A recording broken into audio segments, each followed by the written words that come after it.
सोमवती अमावस्या की कहानी। एक साहूकार के 7 बेटे, 7 बहू और एक बेटी थी। साहूकार के घर एक जोगी भिक्षा मांगने आता था।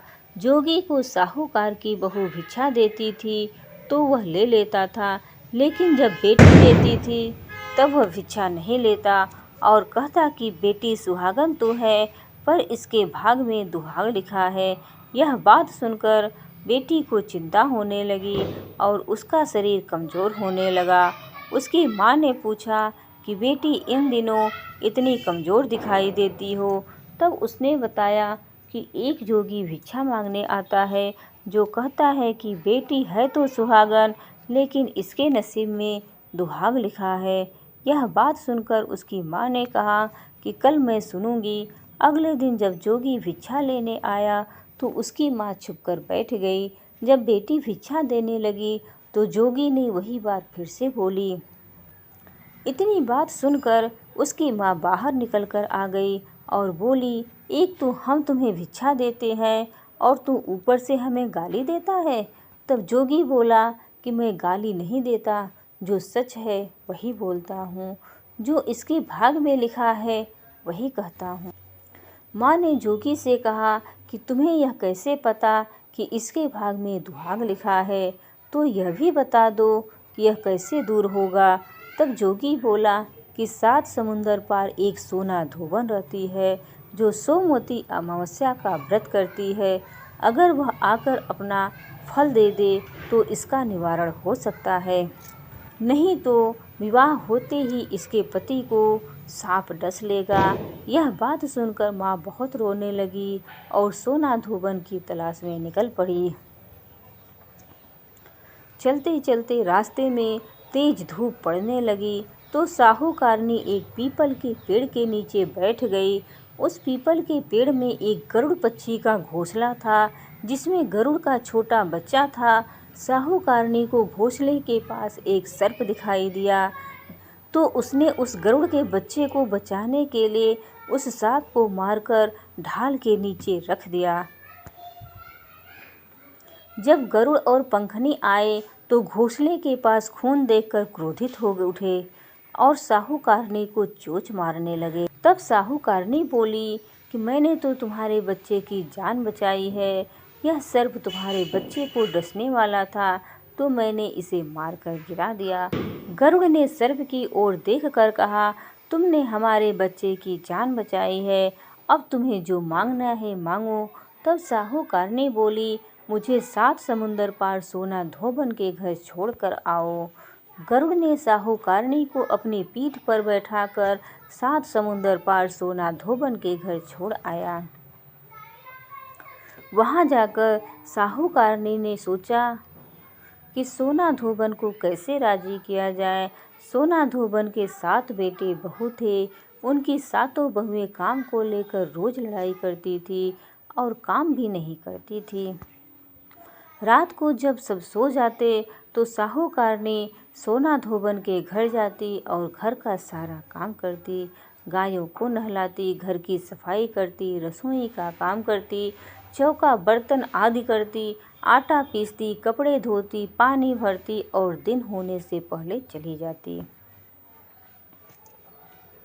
बहुएं सोचती कि यह सारा काम कौन कर रहा है, लेकिन कभी एक दूसरे से पूछती नहीं थी कि यह सब काम कौन कर रहा है। एक दिन धोबन ने कहा कि तुम आजकल लड़ती भी नहीं हो और काम भी ठीक कर रही हो। तो बहुओं ने कहा, सासू जी, काम तो हमें ही करना पड़ता है, चाहे हम लड़ कर करें या राजी से करें, इसलिए लड़ाई करने का क्या फ़ायदा। सोना धोबन ने कहा कि आज देखा जाए कि कौन सी बहू काम करती है। और वह रात को सोई नहीं। उसने देखा कि रात को एक स्त्री आई और पूरा काम करके जाने लगी। तो सोना धोबन ने बोला कि तुम कौन हो और तुम्हें ऐसी क्या ज़रूरत है जो तुम इतना सारा काम कर रही हो। साहूकारनी ने कहा कि ज़रूरत है तभी तो इतना काम कर रही हूँ। सोना धोबन ने पूछा कि तुम्हें क्या चाहिए। साहूकारनी बोली कि पहले मुझे वचन दो, तब बताऊंगी। सोना धोबन ने वचन देकर कहा, अब तो बता दो। साहूकारनी बोली कि मेरी बेटी के भाग्य में दुहाग लिखा है, इसलिए आप चलकर उसे सुहाग दें और सोमवती करें। सोना धोबन अपने बेटे बहू से बोली कि मैं तो साहूकारनी के साथ जा रही हूँ, यदि पीछे से तुम्हारे पिताजी खत्म हो जाएं तो उन्हें तेल घी के कूप में डालकर छोड़ देना। फिर दोनों जन साहूकारनी के घर चली जाती हैं। साहूकारनी की बेटी का ब्याह होने लगा। दूल्हा फेरों में बैठ गया। सोना धोबन दूल्हे के घुटने के पास कच्चा करवा रखा, उसमें दूध डाला और तात को तार लेकर बैठ गई। थोड़ी देर बाद सांप दूल्हे को डसने के लिए आया। सोना धोबन ने करवा आगे रखा और तार से बांध दिया, लेकिन दूल्हा डर के मारे मर गया। तब सोना धोबन ने टीके में से रोली निकाली, मांग में से सिंदूर निकाला, आँख में से काजल निकाला और मेहंदी निकालकर छोटी उंगली से छींटे मारे और बोली कि आज तक मैंने जितनी भी सोमवती अमावस्या करी है, उस सब का फल साहूकार के बेटी को लग जाए। इतना कहते ही दूल्हा जीवित हो गया और सोमवती की जय जय होने लगी। सोना धोबन वापस जाने लगी। तब साहूकारनी बोली कि तुमने मेरे जवाई को नया जीवन दान दिया है, इसलिए कुछ भी मांगो। वह बोली कि मुझे तो कुछ भी नहीं चाहिए, सिर्फ एक हांडी दे दो। वह हांडी लेकर चली जाती है। रास्ते में सोमवती आती है तो हांडी का 108 परिक्रमा लगाकर पीपल के पेड़ के नीचे गाड़कर घर आ जाती है। घर आकर देखती है तो उसका पति मरा हुआ तेल और घी के रूप में पड़ा है।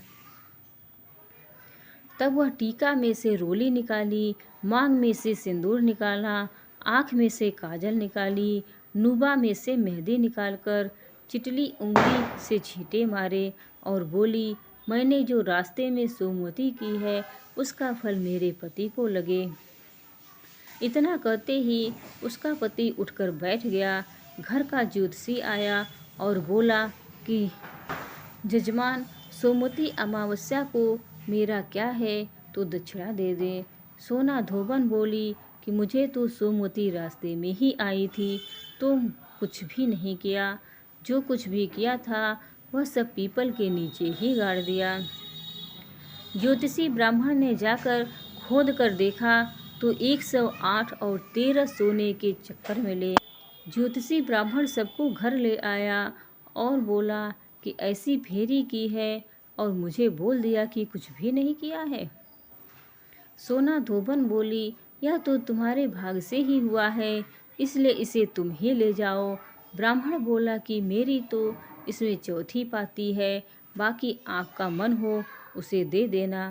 सारी नगरी में बोल दिया गया कि सब सोमवती अमावस्या का व्रत कीजिए।